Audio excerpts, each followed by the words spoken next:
Welcome to this video on the cycling of materials. Materials like water and carbon are never truly lost. They are continuously recycled through our environment, moving between living organisms and the physical world. Understanding these cycles is vital for your GCSE Biology success. Why must materials be recycled?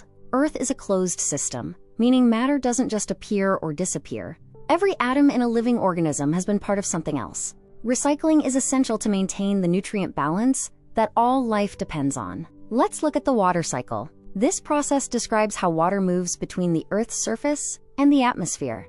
Through evaporation, condensation, and precipitation, water is redistributed across the planet, ensuring it is available to all living things. Evaporation is the process of converting liquid water into water vapor. Solar energy heats water in oceans, lakes, and rivers, allowing molecules to escape into the atmosphere. Remember, the higher the temperature, the faster evaporation occurs. As water vapor rises and cools, it undergoes condensation.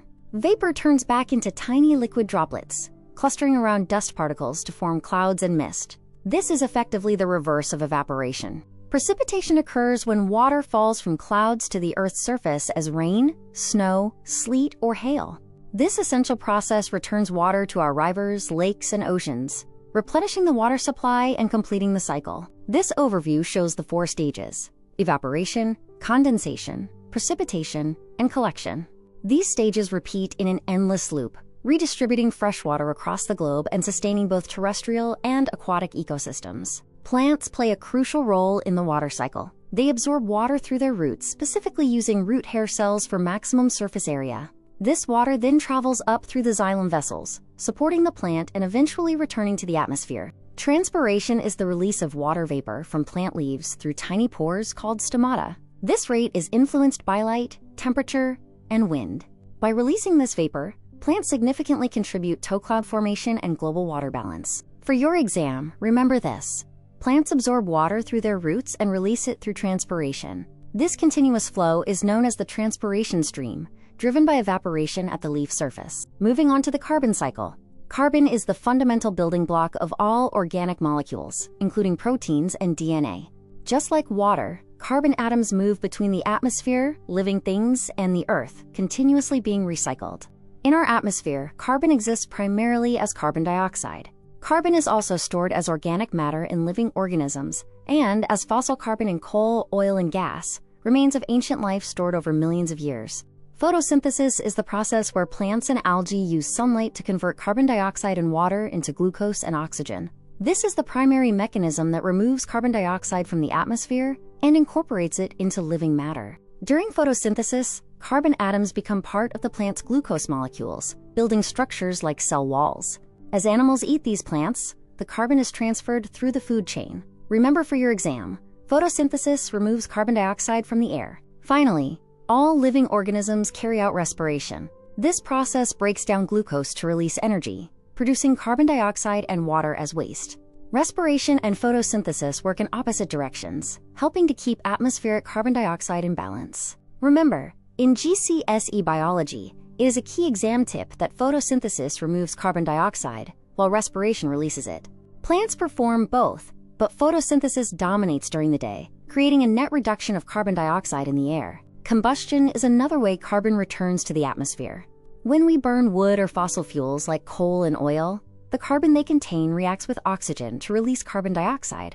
Burning fossil fuels is especially impactful as it releases carbon that was stored for millions of years. Combustion occurs naturally through wildfires and volcanic activity, which release carbon back into the atmosphere as part of the natural cycle. However, human-driven combustion of fossil fuels has significantly accelerated this release, increasing atmospheric carbon dioxide levels and driving climate change. When organisms die, their carbon remains locked in their bodies. Decomposers are nature's recyclers, responsible for breaking down this dead organic matter. Without these organisms, vital nutrients would stay trapped, and ecosystem functions would grind to a halt. Decomposers primarily include bacteria and fungi. They secrete digestive enzymes to break down complex molecules into simpler ones, absorbing the products and releasing carbon dioxide back into the atmosphere through their own respiration. Always name both in your exams for full marks. Decomposition is a continuous process. It acts as the final step in closing the nutrient and carbon cycles, making essential materials available for new growth. This constant recycling ensures that life can persist within soils and water bodies globally. Beyond carbon, decomposition returns vital mineral ions like nitrates and phosphates to the soil. These nutrients are then absorbed by plant roots, re-entering the food chain. Without this process, soils would quickly become infertile and plant growth would cease. The rate of decomposition depends on environmental conditions. It is fastest in warm, moist, and oxygen-rich environments. Low temperatures, dry conditions, or waterlogged oxygen-poor soils can significantly slow the process down, directly impacting how quickly nutrients are recycled. Carbon atoms move continuously through these compartments. They cycle through the atmosphere, living organisms, the soil, and deep underground reservoirs like fossil fuels, showing the dynamic nature of our environment. Carbon is passed through the food chain as animals consume plants and each other. At every level, organisms respire, releasing carbon dioxide back to the atmosphere. Finally, when they die, decomposers return the remaining organic carbon to the environment. In this chain, producers fix carbon via photosynthesis, while consumers transfer this carbon through feeding. Throughout, respiration is constantly occurring, returning carbon dioxide to the atmosphere. Once life ends, decomposers finish the loop by breaking down the remaining organic matter. Comparing the water and carbon cycles reveals their unique roles. While the water cycle relies on phase changes like evaporation and precipitation, the carbon cycle is driven by biological processes like photosynthesis, respiration, and the essential work of decomposers. The recycling of water and carbon is what allows ecosystems to be self-sustaining.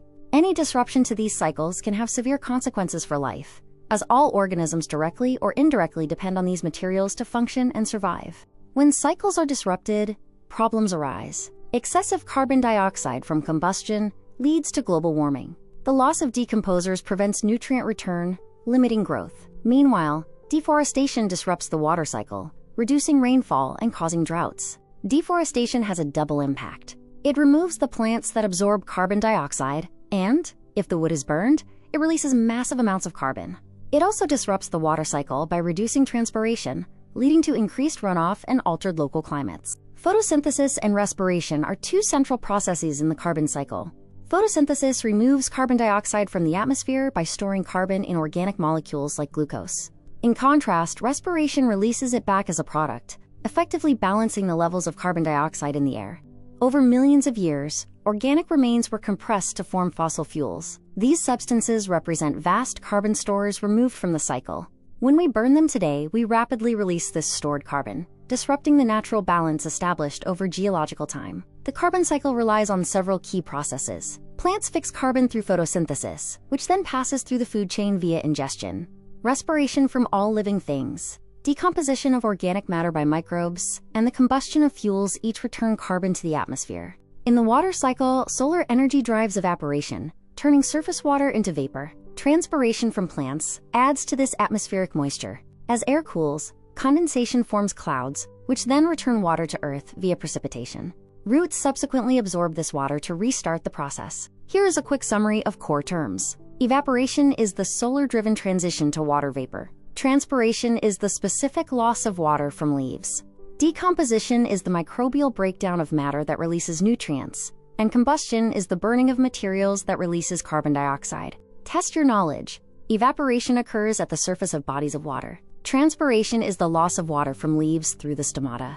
Finally, water returns from the atmosphere through the dual process of condensation to form clouds and subsequent precipitation as rain or snow. For the carbon cycle, remember, photosynthesis is the primary sink for carbon dioxide. Processes that return carbon to the air include respiration, combustion, and decomposition. Decomposers, specifically bacteria and fungi, are essential as they break down matter and recycle mineral nutrients back into the soil. Avoid common exam pitfalls. Don't claim plants only photosynthesize. They respire 24/7. Always identify decomposers as both bacteria and fungi to secure full marks. Finally, be precise with the water cycle. Evaporation is liquid to gas, while condensation is the opposite. In summary, the cycling of materials demonstrates that matter is neither created nor destroyed, only transferred. Mastering these cycles, from the cellular scale to the ecosystem level, will provide the necessary foundation for tackling any biology exam question on this topic. Use this final checklist for your revision. Ensure you can confidently explain the water cycle, the carbon cycle, and the fundamental principles of material recycling and decomposition. You are now prepared to ace your exam on the cycling of materials.